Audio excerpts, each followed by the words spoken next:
บ่មកទៅជនដែលកំពុងស្វែងរកទិញដីឃ្លាំងដីអាជីវកម្មដែលមានចម្ងាយត្រឹមតែ4គីឡូឬក៏9នាទីពី Park Street ផ្សារចាស់ឥឡូវខ្ញុំមានដីមួយកន្លែងបាទគឺទីតាំងល្អមែនទែនបាទនៅលើផ្លូវបេតុងមាត់ស្ទឹងសៀមរាបតែម្ដងបាទទំហំ15ម៉ែត្រផ្លូវនេះបាទនេះបុកទៅត្រង់គឺ Park Street ផ្សារចាស់បងប្អូនទីជនណាបាទយើងនៅលើដងស្ទឹងសៀមរាបតែម្ដងហើយស្ទឹងស្ដារហើយស្អាតស្រាប់កន្លែងនេះគឺផ្លូវថ្មើរជើងបាទដើរហាត់ប្រាណបាទ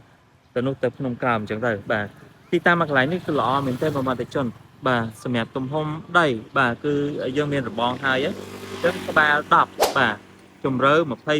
អូនទីជនណាបាទទំហំម៉ែត្រការ៉េបាទ256ម៉ែត្រការ៉េប្លង់រឹងបាទស្ថិតនៅ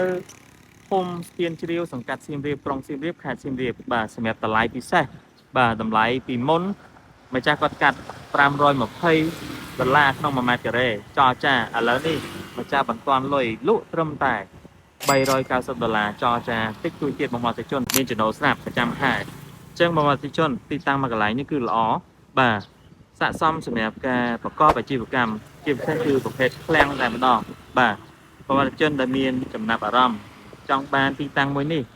ឬក៏ចង់ឃើញមកមើលផ្ទាល់អាចទំនាក់ទំនងមកកន្តាក់អូនខាងលើបានបាទអរគុណជំរាបលា